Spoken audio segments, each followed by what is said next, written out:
Comparing player-dealer games and casino-banked games.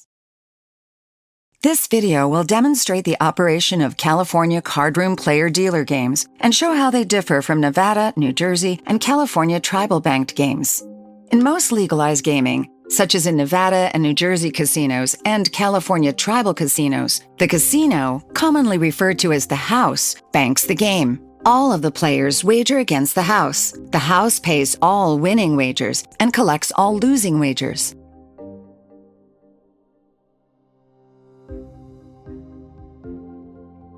In casino-banked games, the casino wagers against the players using its own money, which is located in the dealer's tray. The players decide how much to bet during each hand. At the end of the hand, winning bets are paid out of the dealer's tray, and losing bets are deposited in the dealer's tray. The casino makes money by betting on the dealer's hand because the game rules give the dealer a statistical advantage over the other players. In casino-banked games, the players always wager against the house. No one else is allowed to accept, pay, or collect wagers during the game. The casino dealer pays all winning bets by withdrawing house money from the dealer's tray. The casino dealer collects all losing bets and deposits them in the dealer's tray.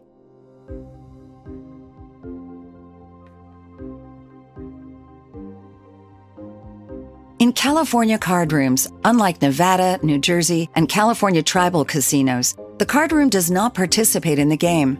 The card room doesn't place or take bets, and the card room's money is never used to settle wagers.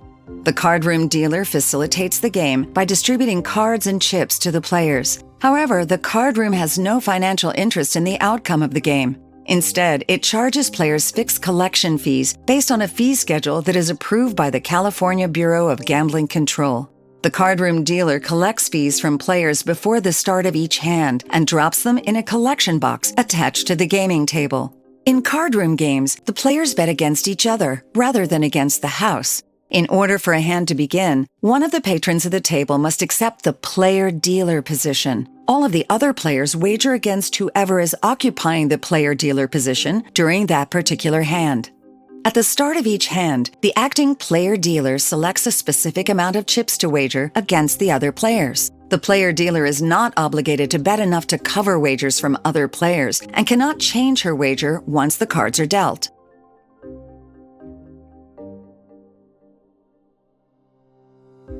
At the end of the hand, the card room dealer gives losing wagers to the player dealer and uses the player dealer's original wager to pay winners.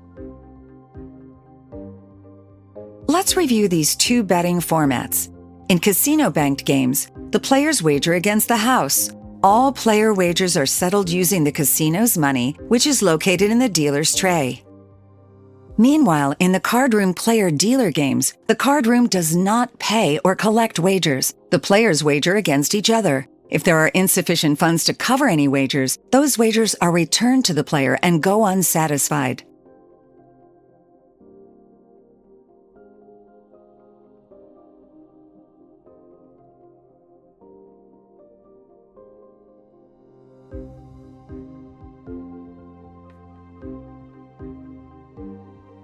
At a California card room, the card room dealer offers the player-dealer position in turn to each player seated at the table. The standard practice is to offer the player-dealer position after every 2 hands. Each player can accept or decline the player-dealer position when it's offered. Card rooms track the player-dealer position using a white button which is placed in front of the player-dealer. The button has markings on either side indicating whether it is the player-dealer's first or second hand. Sir, would you like to take the player-dealer position? No, thanks. Okay, ma'am, would you like to take the player-dealer position? Yes, I'll take it.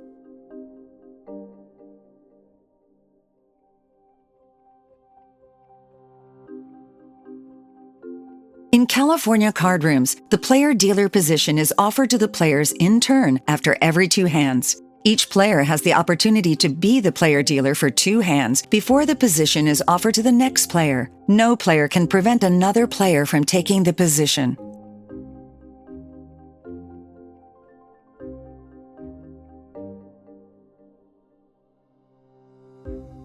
Unlike a house dealer in a casino-banked game, Player dealers can limit the amount that they wager. The player dealer chooses how much to bet and puts that amount into a designated square or area on the table. The size of the player dealer's wager defines the amount of betting action available to other players for that particular hand. The player dealer is not required to make a bet large enough to cover all of the other wagers on the table. The wagers are settled in order based on the game rules. If the player dealer's wager is exhausted before all bets are settled, then the remaining players do not receive action on their wagers. They simply take those wagers back. For example, in this instance, the player dealer has wagered $200, and the other 4 players have each wagered $100. The player dealer's $200 wager is not large enough to cover the $400 of action on the table, so some bets will not be accepted during this hand. Assume that the players to the right of the player dealer are first in the payout order. Player 1, a winner, will take $100 from the player dealer, and player 2, a loser, will pay $100 to the player dealer. At this point, the player dealer's wager has already been used to settle $200 worth of action, so the players to the left of the player dealer will need to take their bets back. Remember, the player dealer can never win or lose more than she wagered at the start of the hand. This means that once the player dealer's wager is exhausted, the player dealer cannot collect money from other losing players like player 4, or use money that she has won to pay other winners like player 5. This is very different from casino-banked games, where the casino covers all wagers regardless of how much money is in the dealer's tray. If the tray runs empty before all winners are paid, the house will simply bring chips to the table to finish settling the wagers. In casino-banked games, winning bets are always paid and losing bets are always collected. In player-dealer games, bets are only settled up to the amount the player-dealer wagered prior to the start of the hand.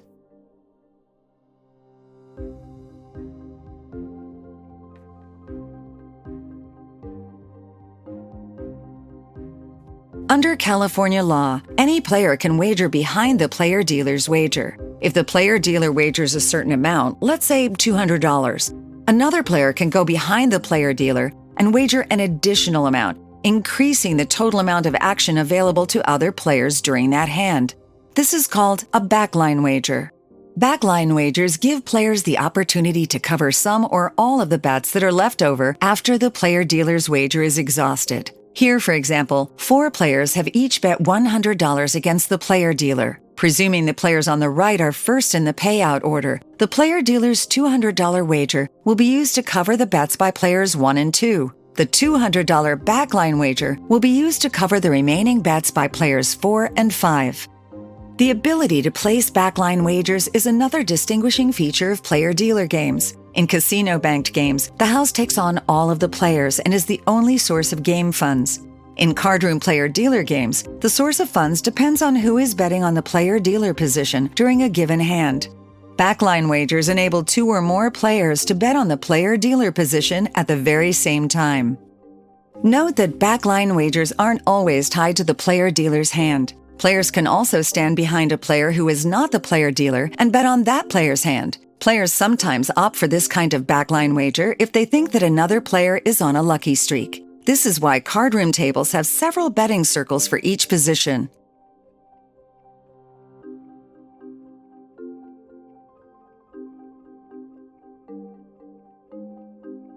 Players can also combine their wagers and wager together in the player or player-dealer positions. They may do this for luck or to make a larger player-dealer wager.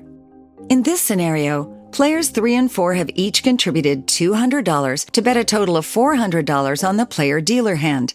This is enough to cover the $300 that other players have collectively wagered against the player-dealer. If the player-dealer's hand is a winner, players 3 and 4 will split the winnings evenly. Combining wagers helps the player-dealer position rotate more often and to more people.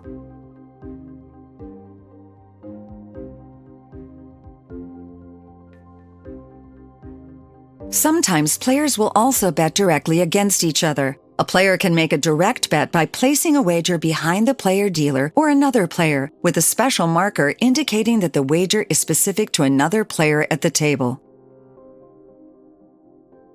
Here, for example, player 2 is placing a direct bet on the player-dealer hand and against player 4. Again, this is very different from a casino-banked game where all of the players bet against a single house fund. When a player in a California card room makes a direct wager, that player is essentially establishing a separate game fund, which is only available to one particular player during that particular hand. To recap, in cardroom player-dealer games, any player can participate in the player-dealer position during a given hand by making a backline, combined, or direct wager. Because multiple players can participate in the player-dealer position at the same time, no one player is taking on all comers, paying all winners, and collecting from all losers.